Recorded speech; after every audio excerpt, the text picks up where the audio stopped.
Hello दोस्तों, welcome back once again. Kidnapping का नाम सुनकर आप सभी समझते हैं कि वो शायद पैसों के लिए की गई होगी, क्योंकि जनरली ऐसा ही होता है। लेकिन अगर वो किडनैपिंग किडनैपर्स पर ही भारी पड़ जाए तो क्या होगा, यानी कि अगर शिकारी खुद शिकार बन जाए तो कैसा होगा। इस तरह की रोमांचक और खतरनाक कहानी आज हम आप सभी के लिए लेकर आए हैं। इसीलिए अब समय को और वेस्ट ना करते हुए चलिए शुरू करते हैं आज के इस कहानी को। Hollywood silver screen presenting Abigail. कहानी की शुरुआत में हम एबिगेल नाम की एक छोटी बच्ची को देखते हैं, जो कि एक शानदार बैलेरिना होती है, यानी कि बेली डांसर। बेली डांस एक फॉर्म ऑफ आर्ट है और जो लोग इसको परफॉर्म करते हैं उन्हें बैलेरिना कहा जाता है। आगे हम देखते हैं कि एबिगेल अपना परफॉर्मेंस पूरा करने के बाद अपनी रोल्स रॉयस कार में घर जा रही होती है। असल में एबिगेल के पिता न्यूयॉर्क शहर के एक मशहूर आदमी हैं। वहीं दूसरी ओर बाहर कुछ लोग उसके बाहर आने का इंतजार कर रहे होते हैं और जैसे ही वो घर जाने के लिए निकलती है वो लोग उसका पीछा करने लगते हैं। उनकी बात करने के तरीके से लग रहा था जैसे वो कोई प्रोफेशनल क्रिमिनल्स हैं। उनकी टीम में 6 लोग थे जो सभी अलग अलग एरिया के एक्सपर्ट्स थे। वो लोग आपस में एक दूसरे का नाम और बैकग्राउंड के बारे में कुछ भी जानते नहीं थे। एबिगेल के घर पहुंचते ही उनकी टीम की हैकर सैमी ने एबिगेल के घर के सभी लॉक्स को हैक कर लिया, जिससे बाकी लोग इजीली उस घर में दाखिल हो गए। घर के अंदर जाते ही उनकी आंखें खुली की खुली रह जाती हैं, क्योंकि वो घर किसी महल से कम नहीं था। असल में उन्हें एबिगेल और उसके पिता के बारे में भी कोई जानकारी नहीं थी, क्योंकि वो अपने बॉस के अकॉर्डिंग ही काम कर रहे थे। अब जैसे ही एबिगेल अपने रूम में आती है तो वो लोग उसको मिलकर पकड़ लेते हैं। जॉय उसको इंजेक्शन लगाकर बेहोश कर देता है, पर तभी एबिगेल के डैड वहाँ पर आने लगते हैं, जिसे बाहर उनकी टीम के एक मेंबर जो कि स्नाइपर भी है, रिकेल देख लेता है। वो उनको शूट करने वाला होता है कि तभी फ्रैंक जो उनकी टीम का लीडर था वो उसको बताता है कि वो लोग पीछे वाले गेट से बाहर निकल रहे हैं, इसीलिए वो उसको शूट ना करे। वो लोग बस बाहर आ ही रहे होते हैं कि तभी घर की सभी लाइट्स ऑन हो जाती है और एक लाउड अलार्म बजने लगता है, जिसके बाद वो सभी तेजी से गाड़ी की तरफ भागते हैं जिसे डीन ड्राइव कर रहा था। वो तुरंत ही उन सभी को वहाँ से निकालकर शहर के बाहर एक सुनसान जगह बसे घर में ले जाता है, जहाँ उनका असली बॉस लैम्बर्ट उनका वेट कर रहा था। लैम्बर्ट ने उन लोगों को 24 आवर्स के लिए एक टीम बनाया था। जिस घर में वो लोग आए थे वो भी किसी पुरानी हवेली से कम नहीं था। वो अंदर से बहुत ही आलीशान और खूबसूरत था, जिसको देखकर वो सभी काफी शॉक्ड हो जाते हैं, क्योंकि उन्हें इतने मॉडर्न एरा में उस तरह की हवेली की उम्मीद नहीं थी। खैर आगे लैम्बर्ट उनको बताता है कि उनको अब 24 आवर्स तक उस बच्ची यानी कि एबिगेल का ख्याल रखना है, ताकि वो उसके बदले उसके पिता से 5 करोड़ रुपए ले सके। उन लोगों को आपस में पर्सनल इंटरेक्शन के लिए भी मना किया जाता है, ताकि अगर कोई भी पकड़ा जाए तो गलती से भी दूसरे के बारे में कोई इन्फॉर्मेशन ना दे पाए। लैम्बर्ट उन सभी से उनके सेलफोन्स भी ले लेता है, ताकि कोई उनको गलती से भी ट्रैक ना कर पाए।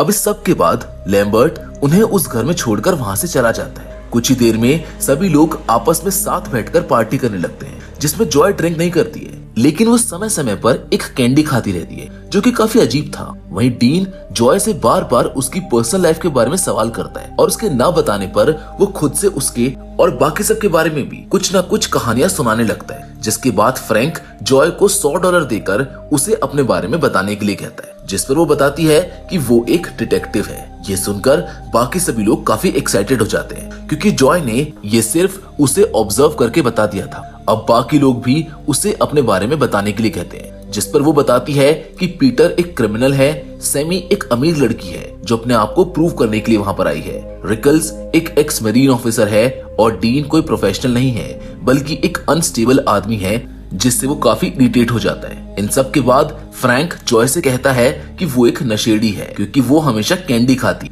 और उसका रिकवरी पीरियड चल रहा है। इस सब पर जॉय कोई रिएक्शन नहीं देती है और एबिगेल से मिलने चली जाती है, क्योंकि उसको सिर्फ उससे मिलने की इजाजत थी, ताकि वो सिर्फ एक ही आदमी की आवाज सुने। एबिगेल को उन लोगों ने एक कमरे में बंद करके रखा हुआ था, जहाँ उसकी आंखों पर पट्टी बंधी हुई थी और उसके हाथ हथकड़ियों से बंधे हुए थे। जब जॉय उससे मिलने जाती है तो एबिगेल उसे उसकी आंखें खोलने के लिए कहती है, क्योंकि उसको डर लग रहा होता है, जिस पर वो अपना फेस कवर करके उसकी आंखों को खोल देती है। जॉय उसको बताती है कि उसे घबराने की जरूरत नहीं है, क्योंकि उसके डैड से पैसे मिलते ही वो लोग उसको छोड़ देंगे। जो सुनकर एबिगेल कहती है कि उन लोगों ने गलत इंसान को किडनैप किया है क्योंकि उसके डैड को उसकी कोई चिंता नहीं है। इसी बीच एबिगेल जॉय से उसके परिवार के बारे में भी पूछती है, जिस पर वो बताती है कि उसका एक छोटा बेटा है जिसे एबिगेल जस्टिन कहकर बुलाती है। असल में ये सारे नाम असली नहीं थे, न ही जॉय का और न ही जस्टिन का या फिर किसी और का। वो बस इन नामों को अभी के लिए इस्तेमाल कर रहे होते हैं। जब एबिगेल जॉय को अपने डैड के खुद से लगाव ना होने के बारे में बताती है तो जॉय काफी परेशान हो जाती है और वहाँ से जाने लगती है कि तभी एबिगेल उससे कहती है कि आज जो भी उसके साथ वहाँ पर होगा उसके लिए उसको अफसोस है। ये सुनकर जॉय को कुछ समझ नहीं आता है और वो वहाँ से चली जाती है। वो बाहर आकर फ्रैंक से एबिगेल के डैड के बारे में पूछती है मगर उसे कुछ भी पता नहीं होता है, जिसके बाद फ्रैंक को कुछ गड़बड़ लगती है। इसीलिए वो खुद एबिगेल के पास जाता है और उसे डरा धमका कर उसके डैड के बारे में पूछता है, जिस पर वो बताती है कि वो क्रिस्टफ लेजार की बेटी है। जिसको सुनते ही फ्रैंक के पैरों तले जमीन खिसक जाती है और वो वहाँ से जाने लगता है। उसको जाता देख सभी उससे पूछते हैं कि आखिर क्या बात है, जिस पर जब वो सबको क्रिस्टोफर के बारे में बताता है तो बाकी लोग भी काफी डर जाते हैं क्योंकि क्रिस्टफ लेजार एक काफी रहस्यमयी और ताकतवर आदमी था जिसके बारे में मार्केट में कई कहानियां थी जो कि बहुत ही डरावनी थी। ये सब सुनकर वो आपस में काफी बात करते हैं, जिसके बाद फाइनली ये डिसाइड होता है कि 70 लाख पर हेड के लिए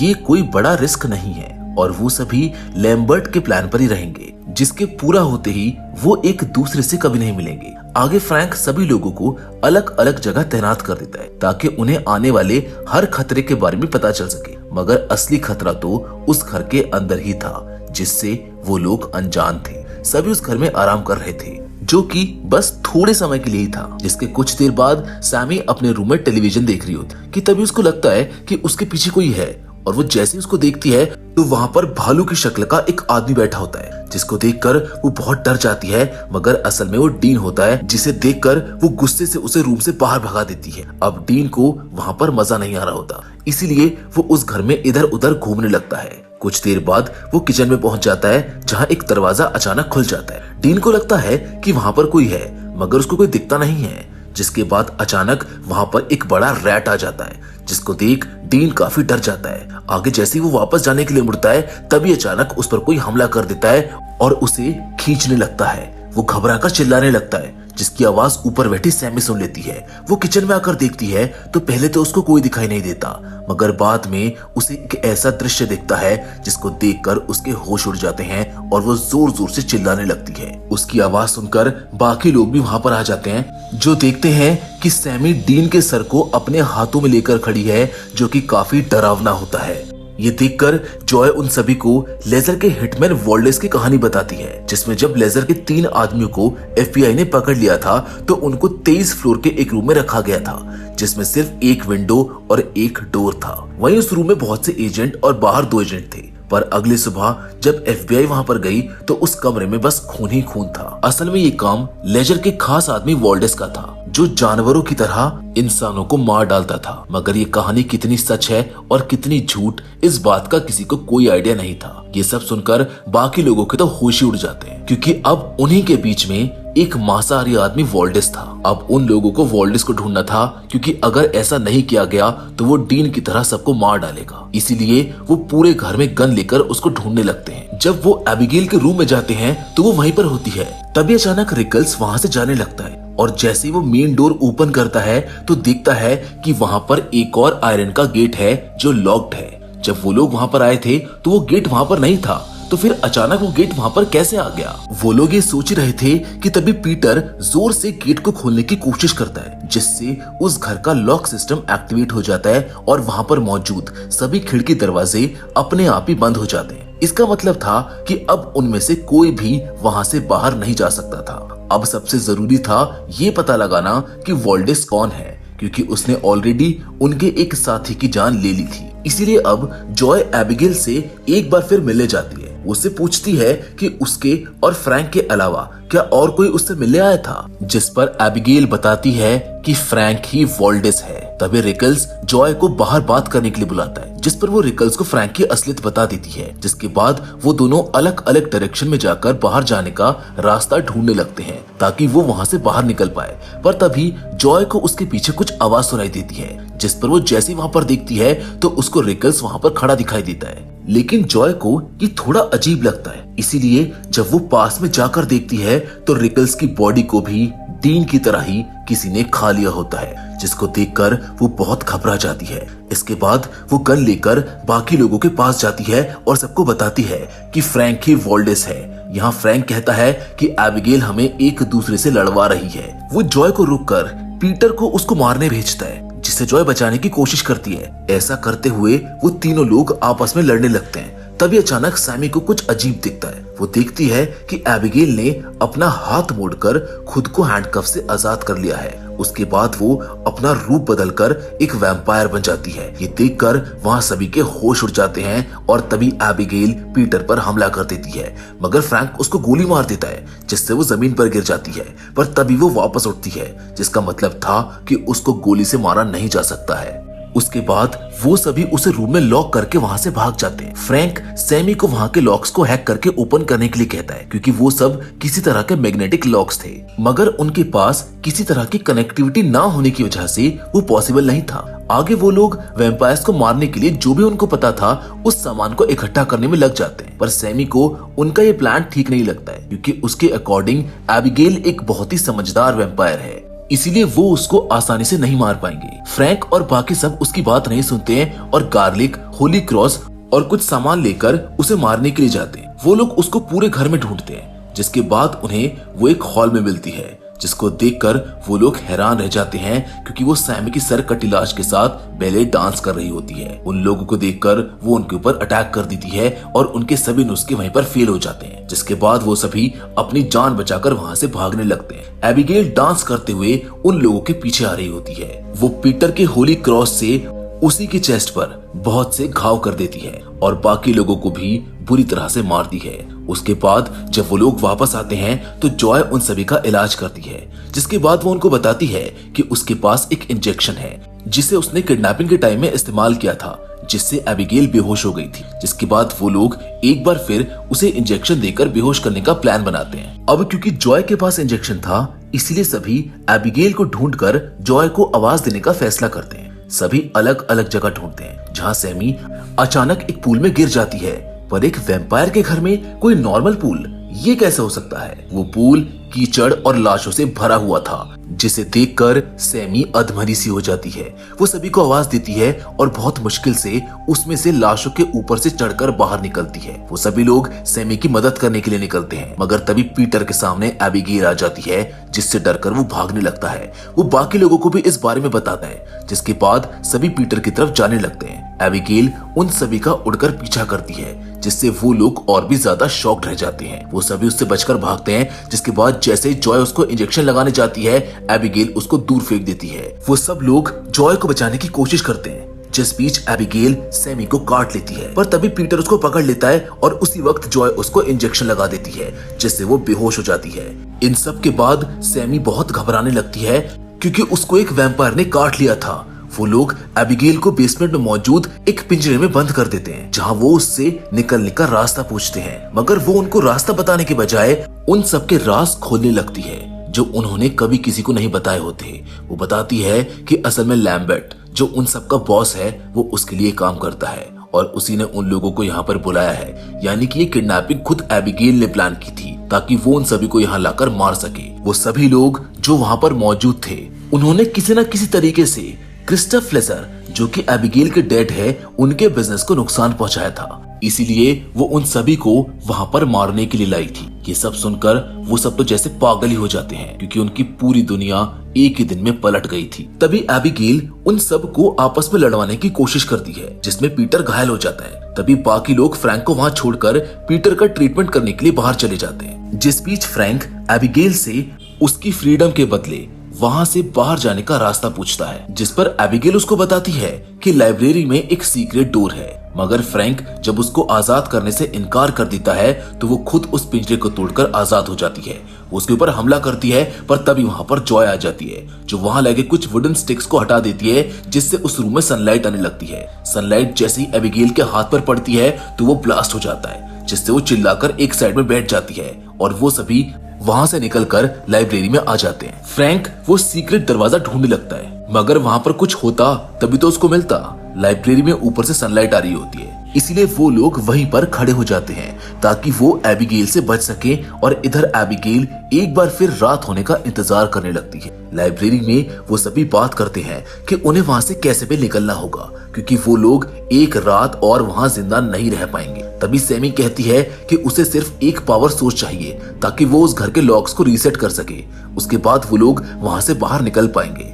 इस प्लान के अकॉर्डिंग वो लोग 2 टीम्स में डिवाइड हो जाते हैं और पावर सोर्स को ढूंढने लगते हैं। इसी बीच अचानक सैमी को अजीब आवाजें सुनाई देने लगती है और देखते ही देखते वो एबिगेल के कंट्रोल में आ जाती है। वो पीटर को मारकर खा लेती है, जिसका मतलब था कि अब वो भी एबिगेल की एक पपेट वैम्पायर बन गई है। इसके बाद वो फ्रैंक और जॉय को भी वहां पर बुलाती है, मगर इससे पहले कि वो उनको मार पाती वो समझ जाते हैं कि वो कन्वर्ट हो चुकी है। इसीलिए वो लोग अपनी जान बचाकर भागने लगते हैं। जब वो लोग लाइब्रेरी में आते हैं तो एबिगेल उनको सैमी के थ्रू बताती है कि उसके डैड ने उसे इस जगह पर कन्वर्ट किया था, यानी कि एबिगेल भी कभी एक नॉर्मल बच्ची थी। खैर वो लोग सनलाइट में खड़े थे, फिर भी सैमी उनकी तरफ आ रही थी। तभी जॉय एक ट्रे के रिफ्लेक्शन से सनलाइट उसके ऊपर फोकस कर देती है, जिससे उसकी बॉडी भी एबिगेल के हाथ की तरह ही ब्लास्ट हो जाती है। अब उन सब लोगों में सिर्फ जॉय और फ्रैंक ही बचे थे, जिन्हें कुछ भी समझ नहीं आ रहा था कि अब वो क्या करें। तभी वहां पर एक दरवाजा खुलता है, जिसके अंदर जब वो दोनों जाते हैं तो उनको वहां उस घर का कंट्रोल रूम मिल जाता है और उसके साथ साथ उनको वहां पर लैम्बर्ट भी मिलता है, जो खुद भी एक वैम्पायर था। लैम्बर्ट उन दोनों से एक डील करने के लिए कहता है, जिसमें वो फ्रैंक को वैम्पायर में कन्वर्ट करके उसे अपने साथ एबिगेल और उसके डैड को मारने के लिए कहता है, क्योंकि लैम्बर्ट की फैमिली एबिगेल के कब्जे में थी और वो अब और डर के नहीं रहना चाहता था। वो जॉय को मारने की कोशिश करता है, पर तभी फ्रैंक उसकी बात को मान जाता है और लैम्बर्ट उसको काटकर उसे अपना ब्लड पिलाता है, जिसके कुछ ही देर में फ्रैंक भी एक वैम्पायर बन जाता है। जिसके वैम्पायर बनते ही लैम्बर्ट उसे जॉय को मार देने का ऑर्डर देता है, मगर जॉय को मारने की जगह वो लैम्बर्ट को ही मार डालता है। इसी बीच एबिगेल वहां पर आ जाती है, जिसको ये नहीं पता होता कि फ्रैंक एक वैम्पायर बन चुका है। इसीलिए वो जैसे ही उसके पास आती है फ्रैंक उसको खाने लगता है, जिसका फायदा उठाकर जॉय घर के लॉक सिस्टम को डिसेबल कर देती है और लैम्बर्ट का फोन लेकर वहां से बाहर भाग जाती है। मगर बाहर का दरवाजा बंद होता है, इसीलिए वो उस फोन से अपने बेटे को आखिरी बार कॉल करती है और उसके लिए एक वॉइस मैसेज ड्रॉप करती है। इधर फ्रैंक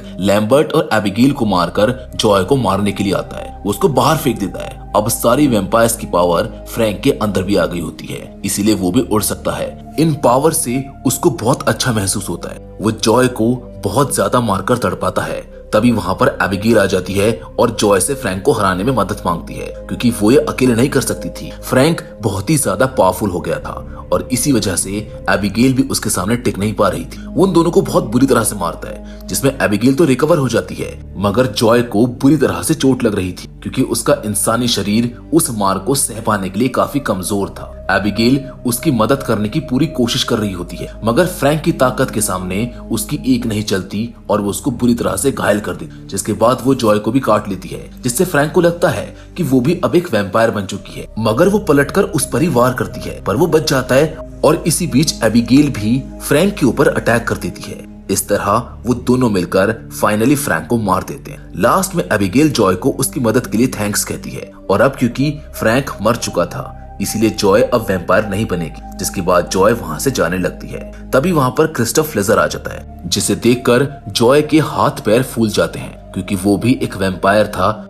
जो जॉय को देखकर उसको मारने की कोशिश करता है। मगर एबिगेल बीच में आ जाती है और उसको बचा लेती है, जिसके बाद वो उसी कार में बैठकर अपनी कैंडी खाती है और घर की तरफ निकल जाती है, जिसके साथ ये कहानी यहीं पर खत्म हो जाती है। तो दोस्तों मैं उम्मीद करता हूँ कि एबिगेल की कहानी आपको पसंद आई होगी। बाकी फिलहाल आज के इस वीडियो में तो बस इतना ही, लेकिन हम फिर से जरूर मिलेंगे और वो भी एक और नई इंटरेस्टिंग कहानी के साथ। मगर हमेशा की तरह तब तक के लिए धन्यवाद।